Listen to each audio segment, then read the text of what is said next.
Welcome into Tide and Tigers. Scott Griffin and Rodney Orr here. Alabama looking like the number one team in America, which they are. But a lot of people were saying Clemson was playing better. I, for one, thought Clemson was playing better so far this year. But today, Rodney, Alabama put any of that kind of talk to bed.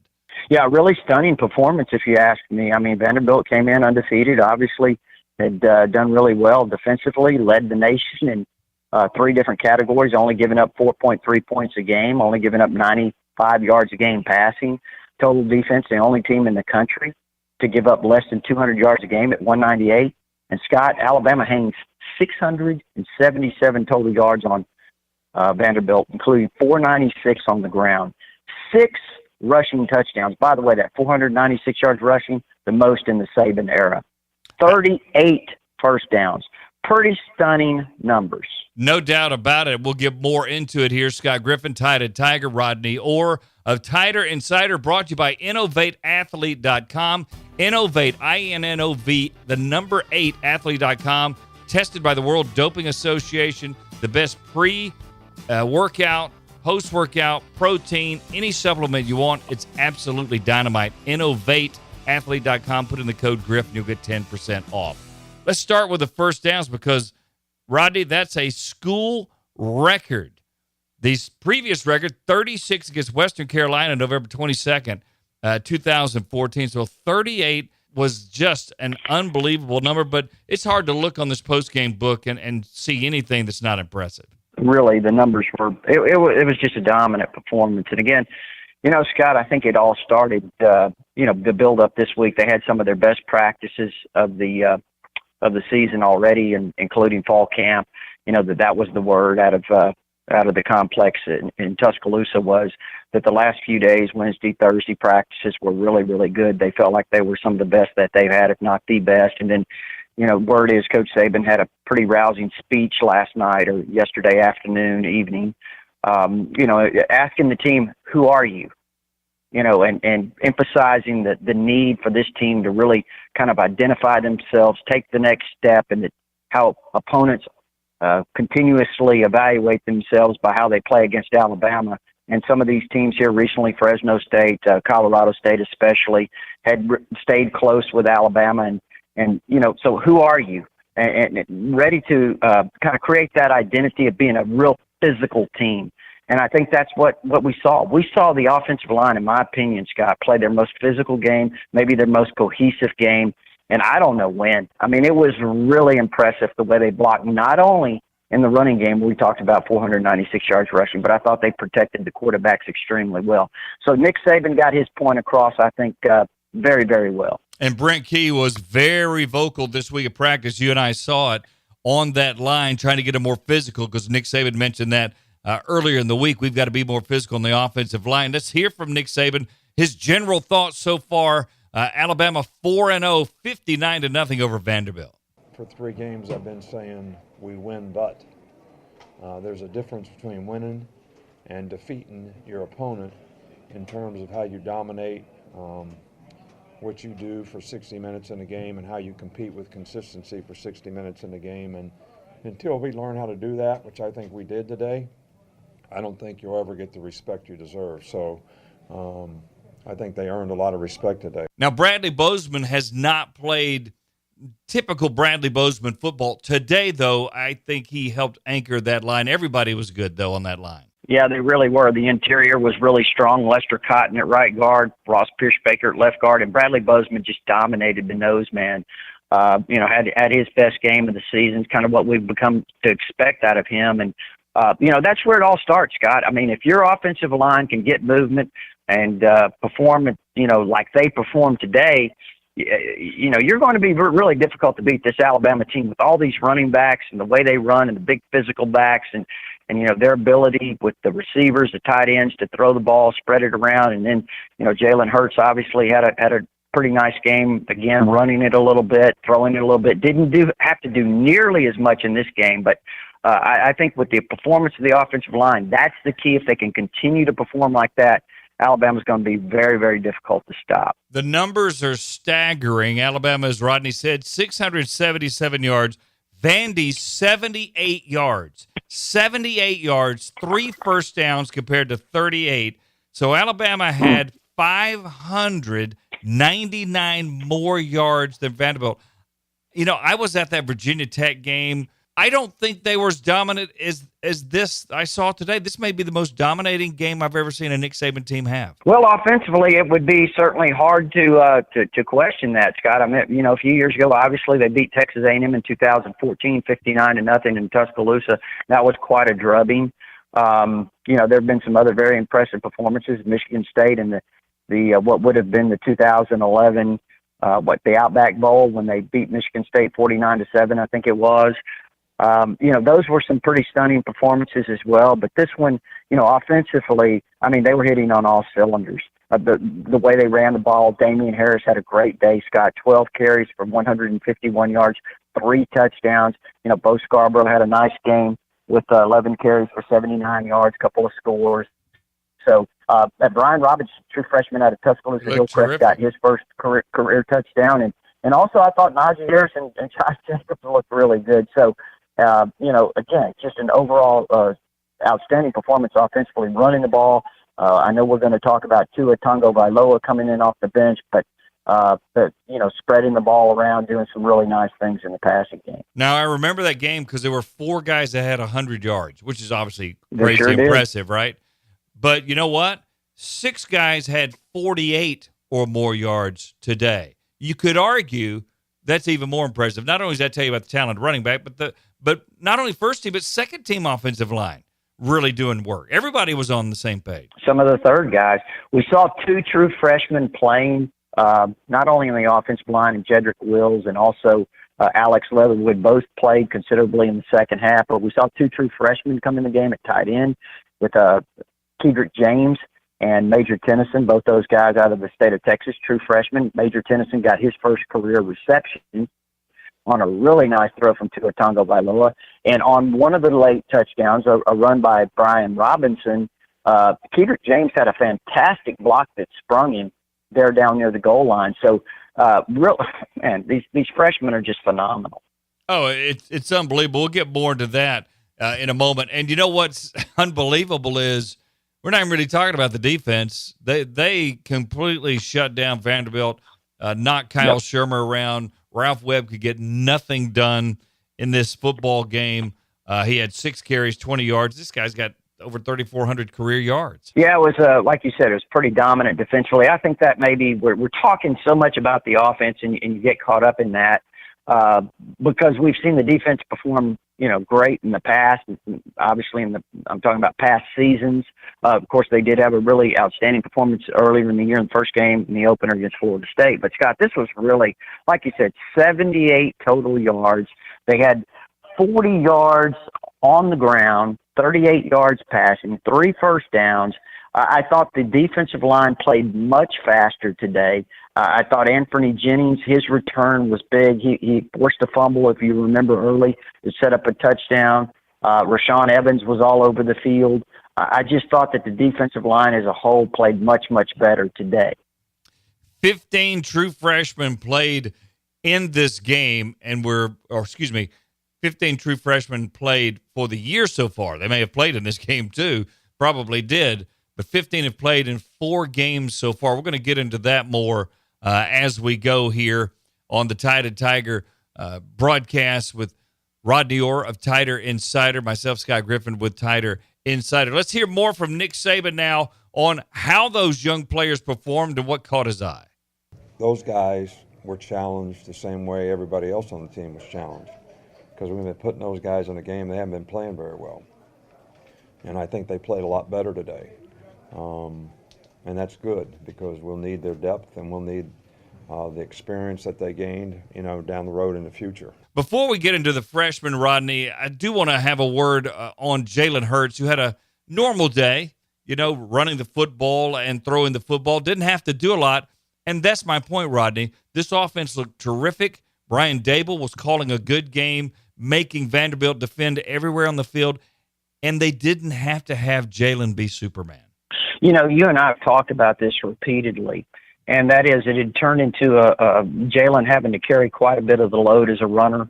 in some of these games here recently. Obviously, Fresno State, he had a really good game, 150-plus rushing, and then over 100 again last week against Colorado State. And you have all these weapons. You have all these running backs. You have all these receivers.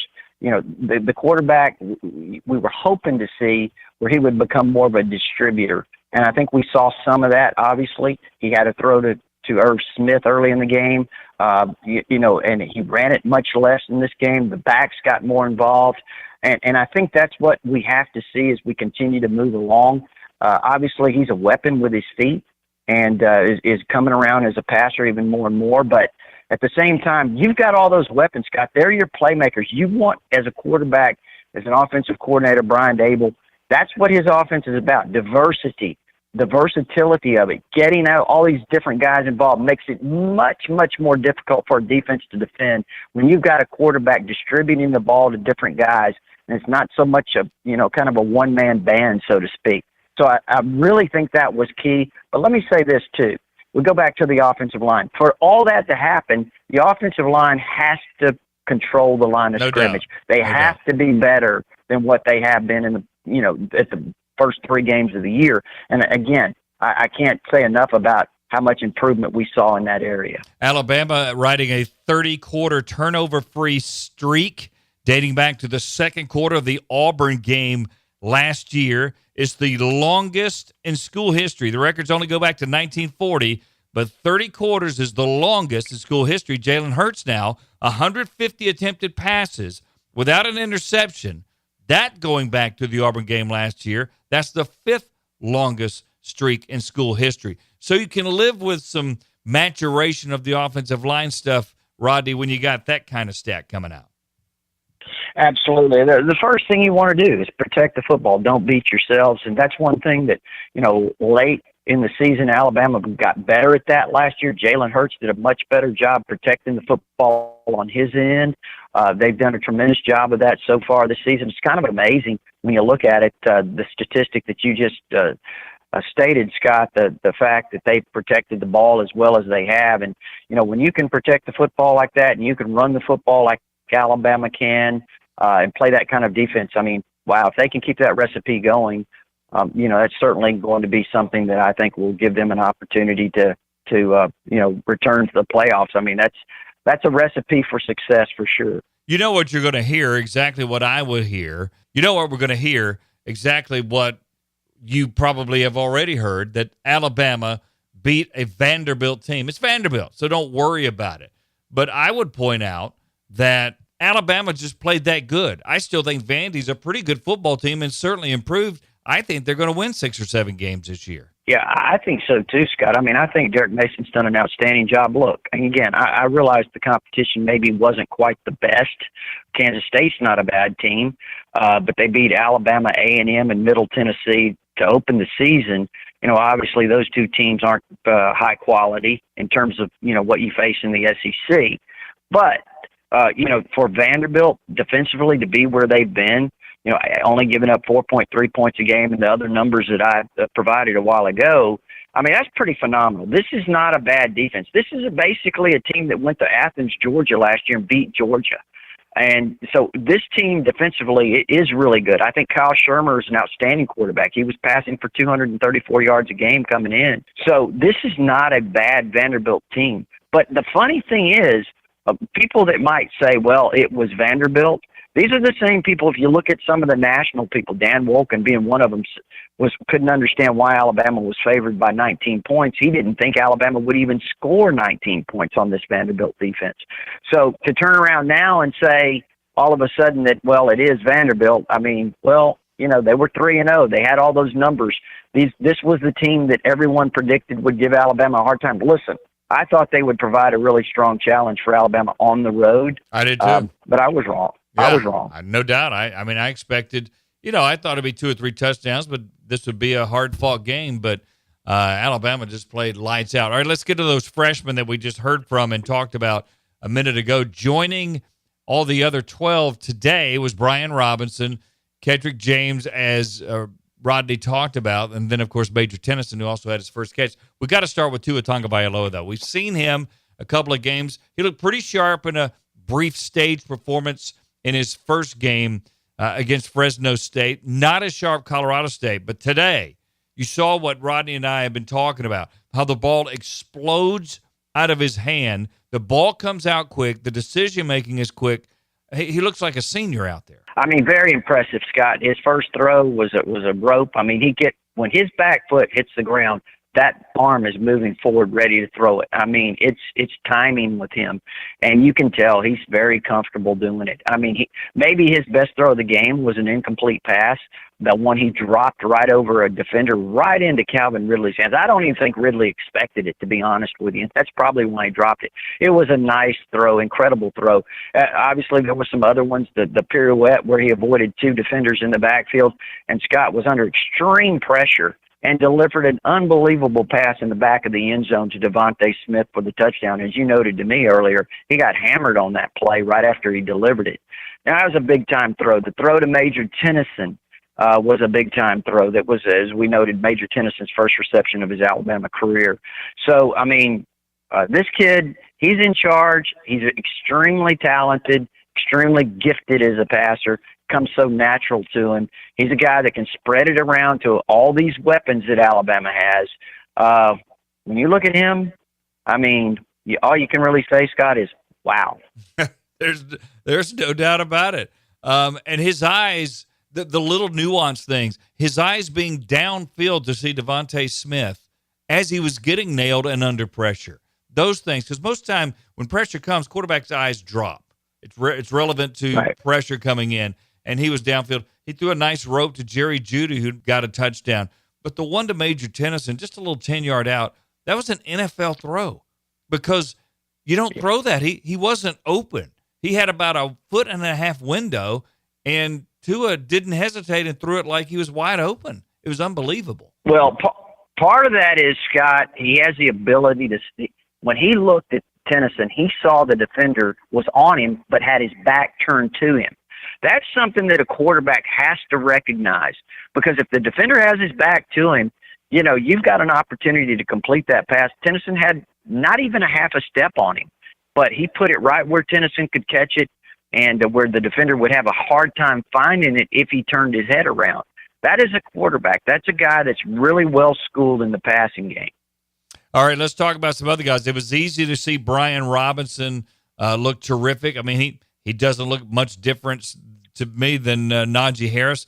Najee Harris has already impressed us this year, so what he did today was kind of expected. So let's stay on the offensive side of the ball. I know your eyes probably went to the offensive line, too, with Wills, and I saw Leatherwood in there right tackle as the game wore on. Wills did a nice job, I think, when he was in there. Again, there were so many young players that played. We saw so many of them. Brandon Kennedy at center, Josh Casher got in the game at right guard. Deontay Brown got in the game at right guard. You mentioned Alex Leatherwood at left tackle.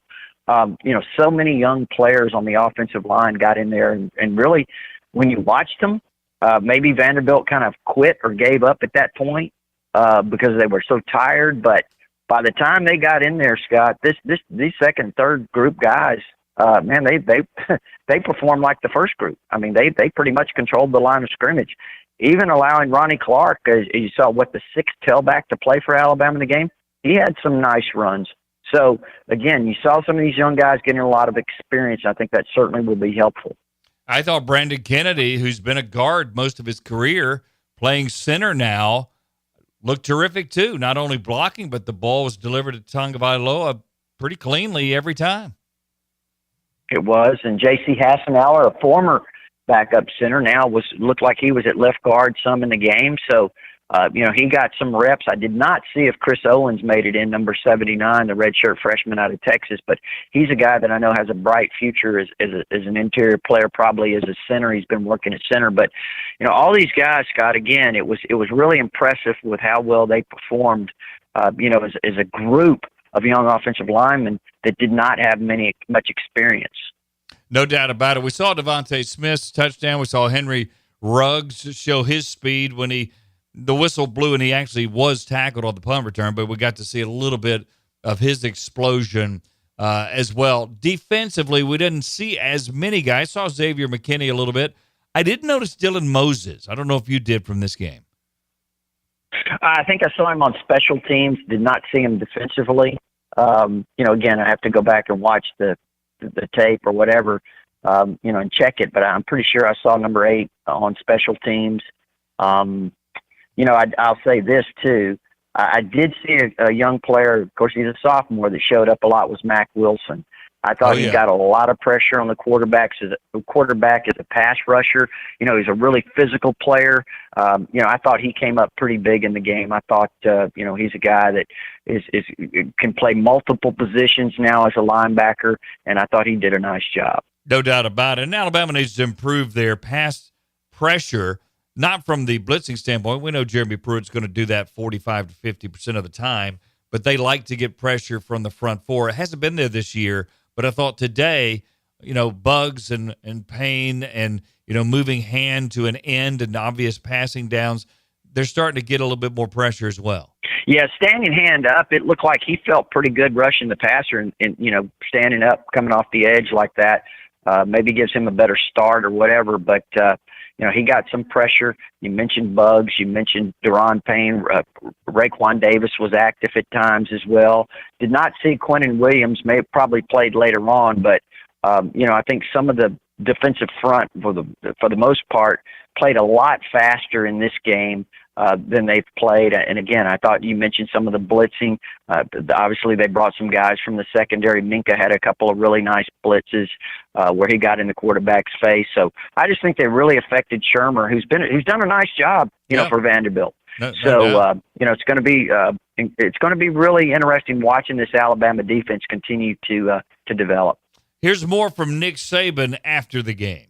Well, I thought this was our best week of practice defensively. And I think it showed in the way we played in the game. The way they like to play, the fact that we got ahead of them in the game probably affected how they like to play. They like to run the ball, keep it close to the vest, play good defense.